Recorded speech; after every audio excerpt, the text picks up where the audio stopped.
Halo, selamat siang pada teman-teman sekalian. Perkenalkan, nama saya Vitalia Rahayaan. Saya mahasiswa dari Program Studi Agama dan Budaya Fakultas Ilmu Sosial Keagamaan semester 3. Saya sekelompok dengan Yosafat Yesaya Sohel. Pada saat ini kami berdua akan membahas tentang latar belakang sejarah dan politik pada Alkitab 1 Yohanes, 2 Yohanes, dan 3 Yohanes. Surat-surat 1 Yohanes, 2 Yohanes, dan 3 Yohanes adalah bagian dari perjanjian baru Alkitab dan diatribusikan kepada Rasul Yohanes sendiri. Latar belakang sejarahnya terletak dalam konteks gereja awal abad pertama Masehi. Ada beberapa latar belakang yang termasuk dalam konteks ini. Yang pertama, ancaman bidah. Yang kedua, komunitas Kristen yang berkembang. Yang ketiga, pertumbuhan gereja. Keempat, konteks teologi. Kelima, pentingnya kesetiaan kepada Kristus. Dan yang keenam adalah persoalan kepemimpinan gereja. Saya akan membahas satu persatu. Poin yang pertama yaitu ancaman bidah. Ancaman bidah itu apa? Itu adalah surat-surat yang mengatasi ancaman bidah yang muncul dari kalangan gereja awal, seperti doktrin palsu tentang Kristus dan moralitas.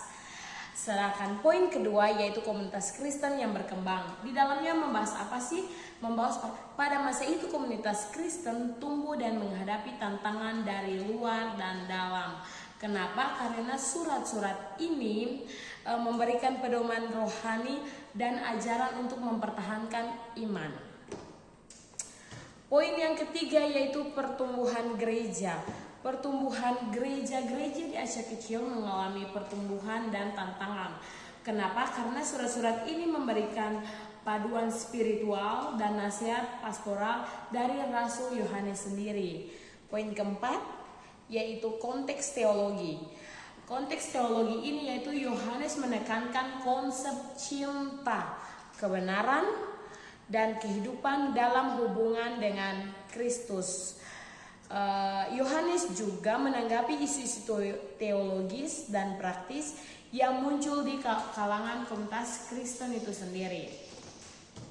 Poin yang kelima adalah pentingnya kesetiaan kepada Kristus.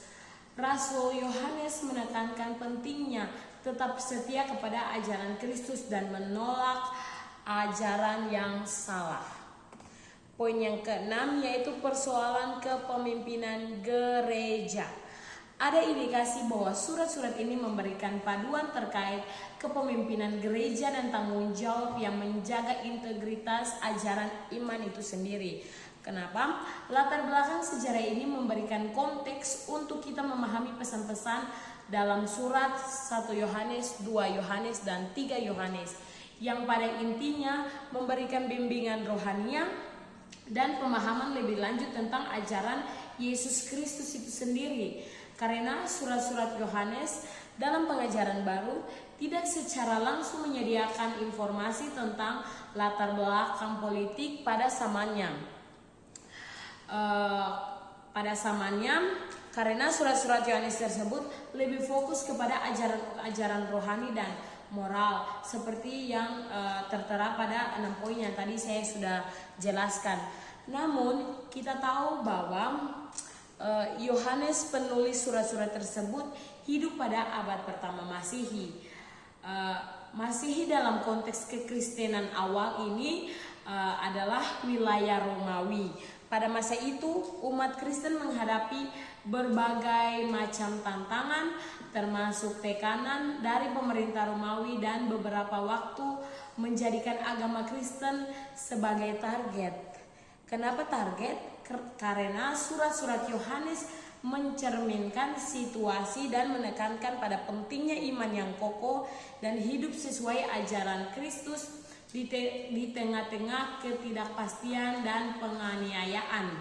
Meskipun tidak menyediakan rincian politik langsung, surat-surat ini itu memberikan gambaran tentang bagaimana komunitas Kristen pertama merespon tantangan spiritualitas dan moral di tengah situasi politik yang makin sulit.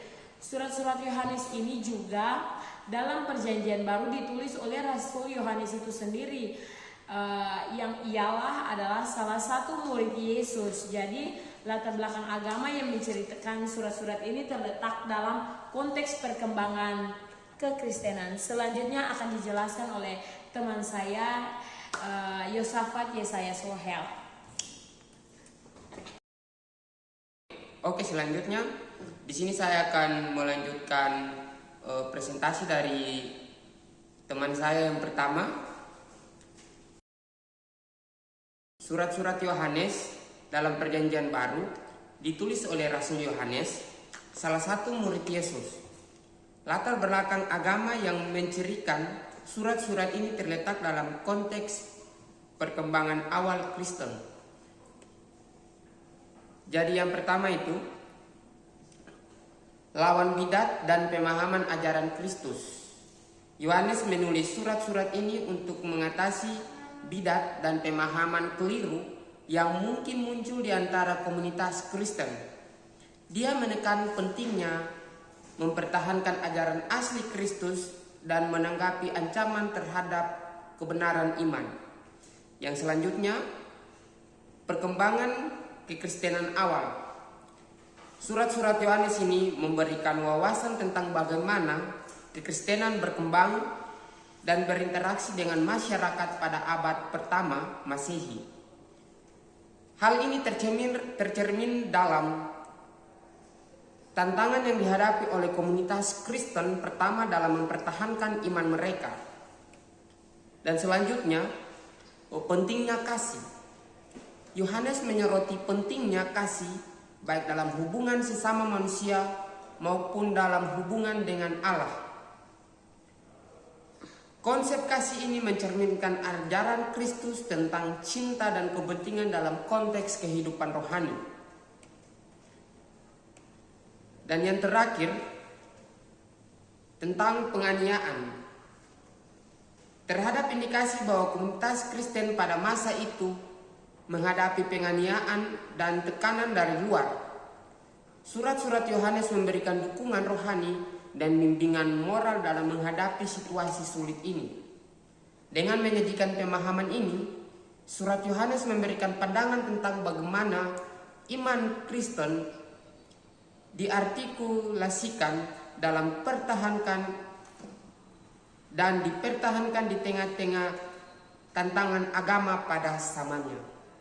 Sekian presentasi dari kelompok kami.